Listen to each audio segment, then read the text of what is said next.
अमरावतीच्या अतिदुर्गम समजल्या जाणाऱ्या मेळघाटमधून एक धक्कादायक बातमी समोर आली आहे। मेळघाटमधील गडगा भांडूप येथील जिल्हा परिषदेच्या शाळेत दिल्या जाणाऱ्या मिलेट बारमध्ये चक्क अळ्या आढळून आल्या आहेत। आदिवासी विद्यार्थ्यांना पोषण आहाराचा भाग म्हणून हा मिलेट्स बार दिला जातो।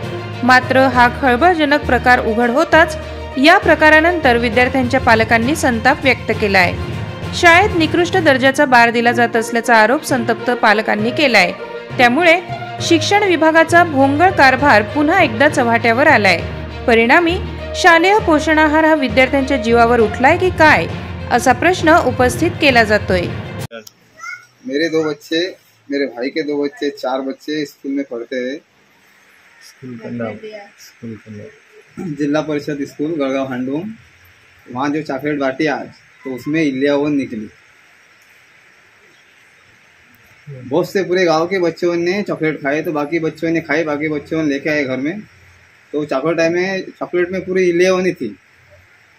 तो करके गांव के लोग भी सब जमा हो गए। बहुत से लोगों ने देखा वहाँ, और हमने और भी गुरुजी को बोला, वहाँ हमारे स्कूल में मैडम रहती है, उनको बताया। तो इसके बाद में हम आगे जल्द से जल्द तक्रार करेंगे। मार्च महिन्यामध्ये जो पुरवठा झाला होता, फेब्रुवारी मार्च महिन्यामध्ये, तर काही विद्यार्थी उपस्थित नव्हते, त्यामुळे ते 5-10 पाकिट तिथे राहून गेले होते।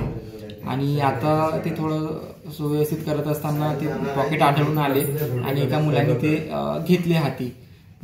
परंतु जेव्हा ते लक्षात आलं आमच्या शिक्षकांच्या, तर त्यांनी ते पॉकेट घेतले आणि त्याला डिस्ट्रॉय सुद्धा करायसाठी सांगितलं त्यांना। आम्ही सुद्धा माहिती जशी आली तशी आमण्यानुसार, आणि असे जे पॉकेट्स असतील तर त्यांना विद्यार्थ्यांना खाण्यासाठी न देता ते निकृष्ट दर्जाचे असतील तर ते डिस्ट्रॉय करावे आम्ही असं सांगितलेलं आहे। पुरवठादार जे आहेत तर ते नागपूरचे आहेत, जस्ट किचन म्हणून आहे, तर त्यांना हा पुरवठा मिळालेला आहे।